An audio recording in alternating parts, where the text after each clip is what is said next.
Hello viewers, WhatsApp, কেমন আছেন আপনারা? আশা করি ভালো আছেন। আমি অ্যাজ এ ফটোগ্রাফার এবং ট্রাভেলার হেমা বলছি। আপনাদের নিশ্চয়ই মনে আছে যে আগের ভিডিওতে আমি অ্যাপেচারের ব্যাপারে কথা বলেছিলাম। এই ভিডিওতে আমি শাটার স্পিড এবং আইএসও নিয়ে কথা বলবো। অ্যাপারচার, শাটার স্পিড এবং আইএসও এই তিনটা হচ্ছে ম্যানুয়াল মোডের স্তম্ভ। এই তিনটার একটা ট্রায়াঙ্গেল আছে। সো এই তিনটার ভূমিকা অনেক বেশি ম্যানুয়াল। ক্যামেরার এক্সপোজার আসলে এরাই কন্ট্রোল করে থাকে। শাটার স্পিডের একটা অসম একটা ভূমিকা রয়েছে ক্যামেরার ক্ষেত্রে। শাটার স্পিড আসলে দুই ধরনের, একটা হচ্ছে স্লো শাটার স্পিড আর একটা হচ্ছে fast shutter speed. Shutter speed basically ক্যামেরার যে শাটারটা কতক্ষণ যত ফাস্ট শাটার স্পিড হবে, মানে খুব দ্রুত শাটারটা আপ ডাউন করবে, তার মানে কত দ্রুত আলোটা প্রবেশ করতে পারে এবং সেন্সরে রিফ্লেক্ট করতে পারে। আর স্লো যে শাটার স্পিড, এটা হচ্ছে যে যখন আলোটা ঢুকবে শাটারটা তখন স্লো করলে অনেকক্ষণ ধরে খোলা থাকবে। যত বেশি আলো যাবে সেন্সরে যে সেটা রেকর্ড করবে। বেসিক্যালি ফাস্ট শাটার স্পিড এবং স্লো শাটার স্পিডের যে ইমেজের যে ইম্প্যাক্টটা, সেটা হচ্ছে আপনি ফাস্ট শাটার স্পিডটা ইউজ করতে পারবেন ধরেন খুব মুভিং সাবজেক্ট, সেটা হচ্ছে ধরেন এয়ার শো হয় তখন যে প্লেনের ছবি তোলা হয়, বা স্পোর্টসের ক্ষেত্রে, বা বাচ্চারা যখন খেলা করে মানে মুভিং করে, তখন ফাস্ট শাটার স্পিডটা বেসিক্যালি ইউজ হয়ে থাকে।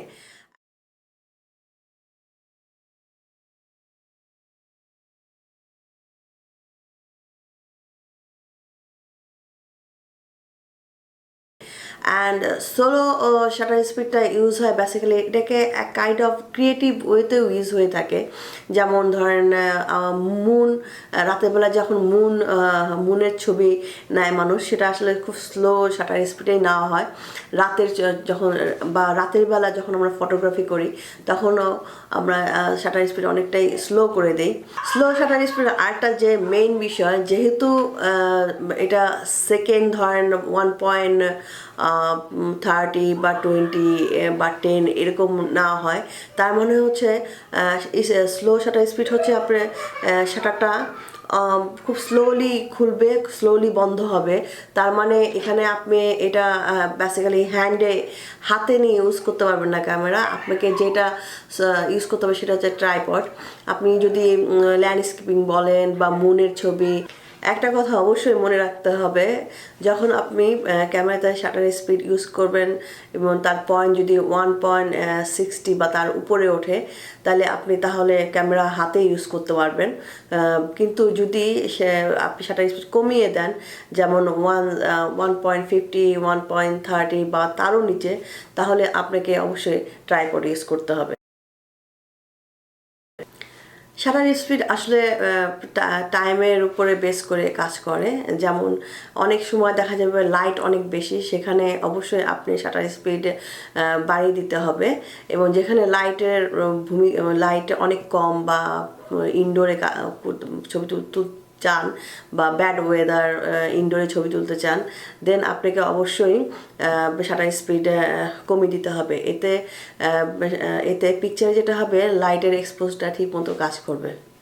দেন আমরা সবশেষে যেটা বলতে পারি, ফার্স্ট শাটার স্পিড বেসিক্যালি যে কোনো মুভিং সাবজেক্ট, স্পোর্টস, এসব ক্ষেত্রে ইউজ করা হয়ে থাকে। এবং slow shutter speed basically waterfall বলেন, মুন ফটোগ্রাফি, এসব ক্ষেত্রে ইউজ হয়ে থাকে। আশা করি এই ভিডিওটা আপনারা এনজয় করেছেন। প্লিজ সাবস্ক্রাইব মাই চ্যানেল, যেন আমি আপনাদের জন্য আরও বেশি করে ভিডিও বানাতে পারি। এবং প্লিজ বেল বাটনে ক্লিক করতে। এবার আমি আইএসওর ব্যাপারে আলোচনা করব। আসলে অ্যাপারচার এবং শাটার স্পিডের কাজ হচ্ছে ফিজিক্যালি কতটুকু লাইট ক্যামেরা সেন্সরে হিট করবে। আর আইএসওর কাজ হচ্ছে যে ক্যামেরা সেন্সরে কতটুকু লাইট প্রয়োজন ইমেজের জন্য, তা ডিজিটালি কন্ট্রোল করা। So basically higher ISO use করা হয় bad weather, indoor, astrophotography, night শ্যুটে হায়ার আইএসও ইউজ করা হয়। যেখানে লাইটের কোনো সমস্যা নেই, সেখানে বেসিক্যালি লো আইএসও ইউজ করা হয়। আইএসও বেসিক্যালি সবাই আমরা যেটা করি 100 রাখি, কারণ 100 রাখলে বেসিক্যালি ছবির ইমেজটা ভালো আসে। সো আমরা সবাই যারা ফটোগ্রাফার তারা চেষ্টা করে যখন দিনের বেলা ছবি তোলে তখন আইএসও 100 রাখে, তাতে ছবির ইমেজ কোয়ালিটি অনেক ভালো আসে, ইমেজের সেন্সরে এটার ইম্প্যাক্টটা খুব ভালো পড়ে। আর লো আর বেশি আইএসও যখন বাড়িয়ে দেয়, এটার মেন ফ্যাক্টটা হচ্ছে রাতের বেলা যখন আমরা কোনো ইনডোরে বা কোনো অনুষ্ঠানে ইভেন্টে শ্যুট করতে চাই, তখন আমরা সবাই যারা ফটোগ্রাফি করি তারা এর পয়েন্টটা বাড়িয়ে দেই। সো যেটা মেন বিষয় সেটা হচ্ছে যে অ্যাপারচার, শাটার স্পিড এবং আইএসও এই তিনটার ভূমিকাই ম্যানুয়ালি অনেক বেশি। এই তিনটা সম্পর্কে যদি আপনারা ভালোভাবে জানতে পারেন, দেন আমার মনে হয় না আপনাদের ছবি তোলার ক্ষেত্রে কোনো সমস্যা হবে, কারণ এই তিনটাই একে অপরের সাথে খুবই ঘনিষ্ঠভাবে জড়িত। সো আপনি একটা বাদ দিয়ে আরেকটা শিখলে হবে না, আপনাকে তিনটাই বুঝতে হবে, শিখতে হবে। এবং এই বোঝা শেখার জন্য আপনি প্রথমে যেটা করতে হবে সেটা হচ্ছে যে আপনাকে প্রচুর প্র্যাকটিস করতে হবে। ক্যামেরা নিয়ে অ্যাটলিস্ট প্রতিদিন যদি 2-3টা করে ছবি তোলেন, বুঝতে পারবেন যে আপনি এর তফাৎটা কি, এর ইম্প্যাক্টটা কতটুকু ইমেজের উপর পড়ে। আমার ধারণা সবারই একটু হলেও প্র্যাকটিস করা উচিত। তো আশা করবো আমার ভিডিওটা অনেক ভালো লেগেছে। So please subscribe my channel এবং বেল বাটন ক্লিক করতে ভুলবেন না। আমি আপনাদের জন্য আরও বেশি বেশি করে ভিডিও বানাবো। আমি চাই শুধু আমি না, আমাদের মতো বাংলাদেশে বলেন, যারা বাঙালিরা আছেন সব জায়গাতেই, বিদেশেও বলেন, তারা ফটোগ্রাফিতে নিজের প্রফেশনালিভাবে এগিয়ে আসেন, ছবি তোলেন, দেখবেন ভাল লাগবে। এটা টোটালি অন্য একটা জগৎ, ক্রিয়েটিভ জগৎ, যেখানে আপনার চোখ দিয়ে আপনি পুরো পৃথিবীটা একটু ডিফারেন্ট ওয়েতে দেখতেছেন, ফ্রিজ করতে পারতেছেন। সো আমি মনে করি যাদের মধ্যে এই প্রতিভাটা আছে তাদের অবশ্যই কাজে লাগানো উচিত।